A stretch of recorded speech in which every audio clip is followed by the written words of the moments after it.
Welcome back to our channel. আশা করি তোমরা প্রত্যেকে ভালো আছো, আমরা দুজনেও ঠিকই আছি। আর বাইরের ওয়েদারটা জাস্ট দেখো কি অবস্থা, সারা দিন এইরকম ভাবেই থেকে গেল, পুরো মেঘলা। মানে কালকে ভাগ্যিস ভালো আমি কেচে দিয়েছিলাম, তাই শুকিয়ে গেছিল। আজকে দিলে অসম্ভব ব্যাপার ছিল শোকানোটা, শোকাতই না। কারণ কালকে মানে আজকে দেখে পুরো মনে হচ্ছে কি বলতো, আকাশ ভেঙে এক্ষুনি বৃষ্টিটা নামলো বলে, মানে এইরকম মনে হচ্ছে। আজকে তো আমি ভেবেছিলাম চাদর ফাদর কাচবো, কিন্তু আর হয়েও ওঠেনি। আর সত্যি কথা বলতে আজকে আমার টাইমও ছিল না। আর আকাশ দেখে আমার মনেও হলো না যে কাচা যেত বা রোদ উঠেছে। আমার আফসোস হবে, ইস আমি কাচতে পারলাম না, এরকমটা কখনোই নয়। আর সকাল থেকে আজকে ব্লগটা আমার শুরু করা হয়নি এই কারণেই যে সকালটা খুব তাড়াহুড়ো করে আজকে প্রমিকে করে দিয়েছি। আর তারপর দুবারিতে কথা বলতে বলতে অলরেডি লেট ছিলাম, তো ওই জন্য ভাবলাম যে না থাক, আর শুরু করে লাভ নেই। তারপর নিজের কিছু কাজ ছিল, সেসবই করা হয়েছে। ঘরের কোনো কাজও আমার করা হয়নি। হ্যাঁ, দুপুরবেলা নিজে লাঞ্চ টাঞ্চ করেছি, সেই বাসনপত্রগুলো মাজা হয়ে গেছে। কিন্তু কালকে যে জামা কাপড়গুলো আমি শুকিয়েছিলাম এই যে, সেটা ডাম্প হয়ে পড়ে আছে। এখন সবটা ভাঁজ করব, আমি গোছাবো। আর এখন বেজে গেছে বিকেল 3:45। কিন্তু ওয়েদার দেখলে সেটা বোঝার উপায় নেই। বাপরে বাপ, দেখো শুধু। আমি ভেবেছিলাম একটু যে হাঁটতে বেরোবো আজকেও, কিন্তু প্রমিও আমাকে বলে যে এই ওয়েদারে তুমি আর বেরিও না, এমনিও ডিমার্ট যাওয়ার আছে আমাদের আজকে, তুমি বরঞ্চ রাতেরটা গুছিয়ে রাখো। তো আমি নিজের কাজ সামলাতেই মাঝে গিয়ে যখন ওই খেতে বসবো, মানে লাঞ্চটা করবো আর কি, তখন আমি আলুটা সেদ্ধ করে নিয়েছি। তো কিছু না, একটা প্রবলেম হলো তাই। তো যাই হোক, চলো এবার জামা কাপড়গুলোকে আগে ভাঁজ করে নিই।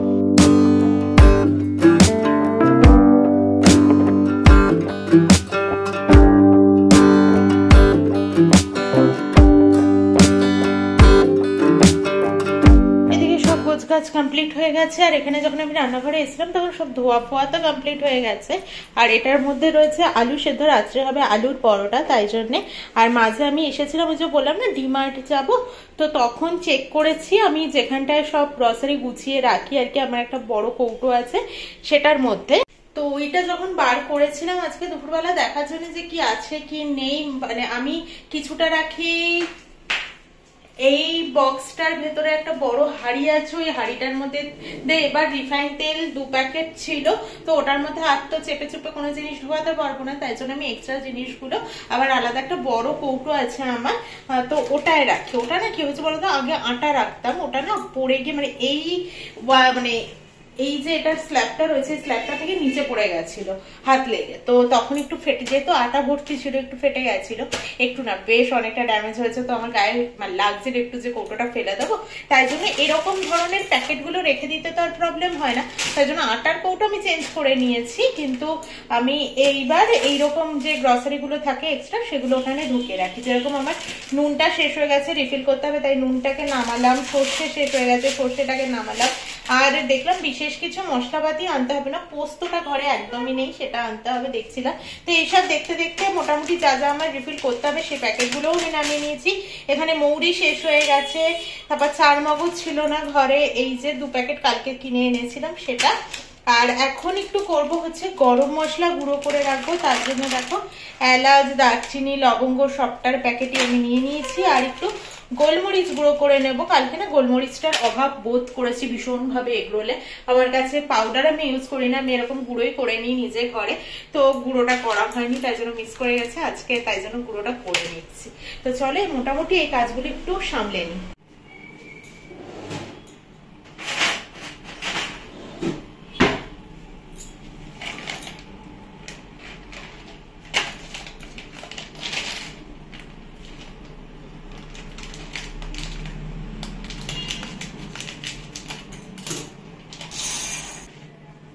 তো আমার এখানে গোলমরিচ গুঁড়ো করা তো হয়ে গেছে, কিন্তু অনেকটাই হয়েছে পরিমাণে, এটা মনে হচ্ছে না আমার এইটা আটবে বলে, দেখা যাক কতটা আটে।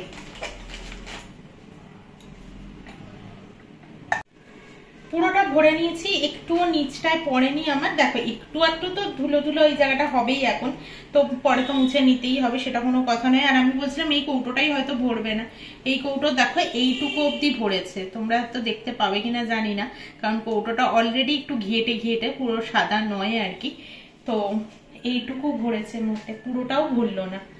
যাই হোক অনেকদিনই যাবে গিয়ে, মোটামুটি গোলমরিচ তো আর এক গাদা করে খেতে লাগে না। এবার করব হচ্ছে আমি গরম মশলা।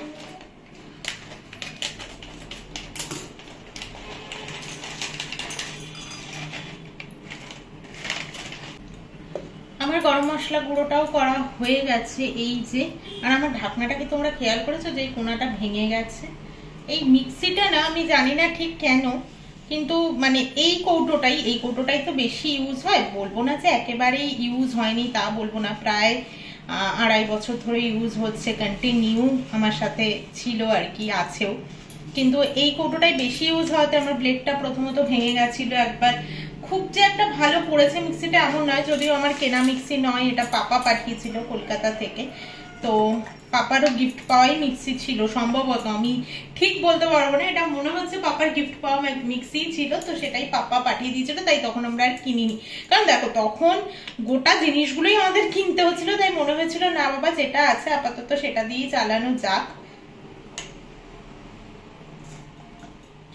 আর বাসনপত্র মোটামুটি আমরা কলকাতা থেকে নিয়ে এসেছি, খুব যে একটা এখান থেকে কিনেছি তা নয়, কারণ বিয়ের পরপরই যেহেতু আসা, বিয়েতে যা মোটামুটি গিফট পেয়েছিলাম সব দিয়েই চলছে আর কি। প্রেসার কুকার এইসব সমস্ত কিছুই মোটামুটি গিফটে চলছে। আর গরম মশলা গুঁড়ো আমার ওই দোকান থেকে কিনে সত্যিই ভালো লাগে না, তাই আমি সবসময়, আর গরম মশলা গুঁড়ো ছাড়া আমার চলেও না। বাঁধাকপির তরকারি, একটু ফুলকপি নিরামিষ তরকারিতে এইসব একটু গরম মশলা গুঁড়ো না দিলে আমার ঠিক ভালো লাগে না। আহা, গরম মশলা গুঁড়োটা আমার এত ভালো লাগে গন্ধটা যে কি আর বলবো। চলো বেশিক্ষণ আর খুলে রাখবো না, এটারও এতখানি করলাম, দেখো কৌটোর তলায় পড়ে রয়েছে মনে হচ্ছে। যাই হোক একটুখানি করেই তো লাগে, ভালো চলে যাবে। এরপর একদিন ভাজা মশলাটা বানাতে হবে। দেখো এটাও কৌটোর মোটামুটি নিচের দিকেই চলে গেছে। তো মোটামুটি কিছু কাজ সেরেছি, চলো এইগুলোকেও এবার কেটে কুটে যেগুলো ঢোকাতে হবে, রিফিল করতে হবে, ওগুলোকে করে দিয়ে আমি, দেখো চিনি শেষ হয়ে গেছে, এইভাবে চিনি এনে অনুপের দোকান থেকে চালানো হচ্ছে আর কি।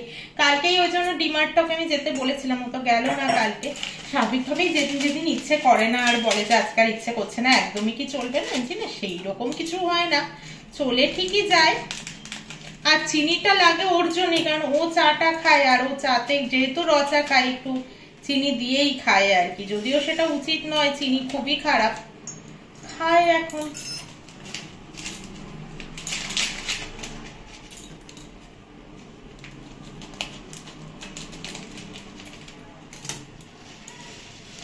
এরপর একদিন ভাজা মশলাটা করে নিলে মোটামুটি আবার 2 মাসের মতো নিশ্চিন্ত।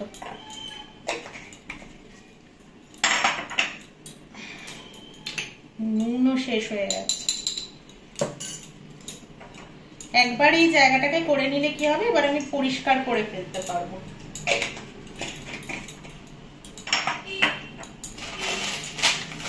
মাঝে মধ্যে ইচ্ছে করে না, মনে হয় আর পাচ্ছি না, আর ইচ্ছে করছে না, একাধিক দেখবে হয়।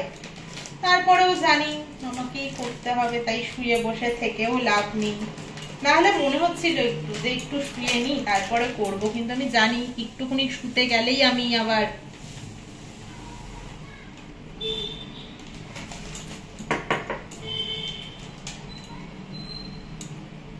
আমরা না এই জন্য নুনের এই সিরামিকের এই দানিটা বড় কিনতে চেয়েছিলাম, যাতে অন্তত পক্ষে এই প্যাকেটটা পুরোটা এঁটে যায়, কিন্তু পাইনি আমরা তখন। সেদিন আমার হাত থেকে ঢাকনাটা পড়ে গেছিল, সকালবেলা এত তাড়াহুড়ো করি যে কি আর বলবো। এখানটা দেখতে পাচ্ছ কিনা জানি না, এখানে একটা ক্র্যাক খেয়েছে অলরেডি, তাই জানি না আমার হাতে কতদিন, আমার হাত থেকে সচরাচর পড়ে না, কিন্তু সেদিন এত তাড়াহুড়ো করেছি যে পড়ে গেছে।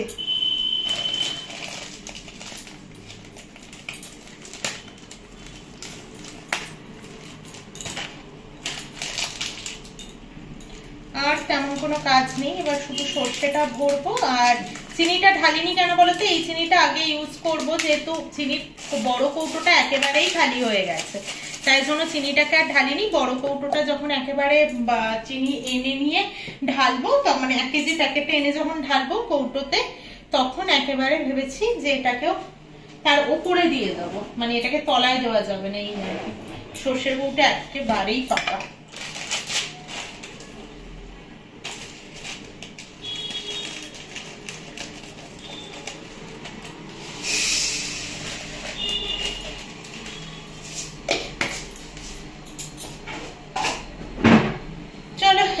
জায়গাটা যা ঘটেছে আর কি দেখাচ্ছি তোমাদেরকে। দেখো এই জায়গাটার অবস্থা এখন এরকম হয়ে রয়েছে, এই জায়গাটাকে একটু গুছিয়ে নিই তারপরে আসছি তোমাদের কাছে। তো মোটামুটি জায়গাটাকে পরিষ্কার করে নিয়েছি, এবার ছাড়াবো আলুগুলোকে, সেদ্ধ করে তো নিয়েছি, এইবার এটাকে মাখিয়ে রেখে দেবো আর তারপরে ময়দাটা মাখলেই হয়ে যাবে আমার কাজ মোটামুটি। এই দিকটা সেরে রেখে ডিমার্ট যেতে পারলে ডিমার্ট থেকে না এসে আর কিছু করতে ইচ্ছে করে না, ওই যেগুলো আনা হয় সেগুলো মোটামুটি গোছাতে হয়, একটু একটু তো গোছাতে হয়, বেশিটা রেখে দিই পরের দিন ঢোকাবো বলে, মানে গুছিয়ে রেখে দেবো বলে।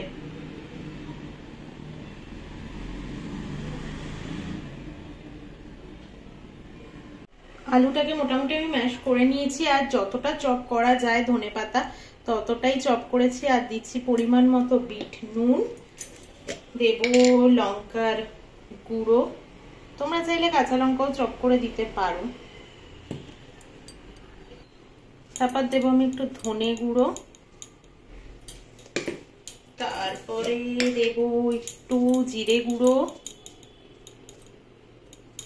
বিট নুন না দিয়ে এমনি নুনও দেওয়া যেত, আমার একটু মনে হলো টেস্ট হবে তাই জন্য দিলাম, আর সবে মাত্র গোলমরিচটা গুঁড়ো করেছি বলে কথা, তাই একটু গোলমরিচ গুঁড়োও দিয়ে দিই। পড়ছে কিন্তু, তোমরা আবার ভেবো না যে পড়ছে না। আর দেব ভাজা মশলা, আর দেব সামান্য পরিমাণ বাটার। এবার ভালো করে মেখে নেব সবটা মিশিয়ে নিয়ে।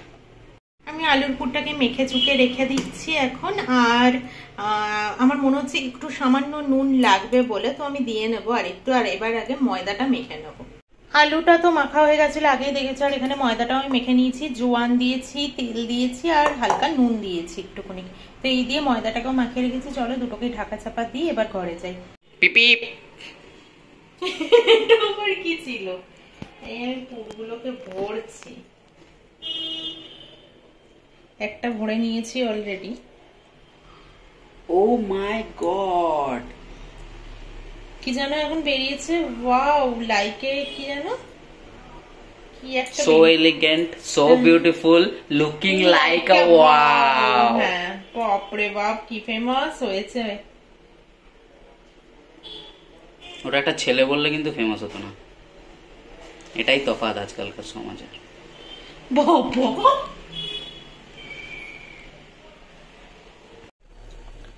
তিনটাতেই আমি পুর ভরে নিয়েছি, এবার হালকা হাতে একটু চাপ দিয়ে নিলাম হাত দিয়ে, তারপরে হালকা হাতে একটু বেলে নেব, একদমই হালকা হাতে। আর এদিকে গরম হচ্ছে তাওয়া, তোমাকে বসিয়ে দেবো ওই তাওয়াতে। না এখানে পরোটা সমস্তটা রেডি, এটা হচ্ছে আমার আর এটা হচ্ছে ওর, আমি তো আচার খাই না তোমরা জানোই, এই যে ও বললো দুটো খাবে তো দুটোই করে দিয়েছি, আর এই আর কি। তো চলো এবার দিয়ে দিই খেতে। চলো আজকের মতো টাটা, গুড নাইট, কালকে আবারও আসবো একটা নতুন ব্লগের সাথে। আজকের মতো টাটা, সবাই ভালো থেকো ততক্ষণের জন্য।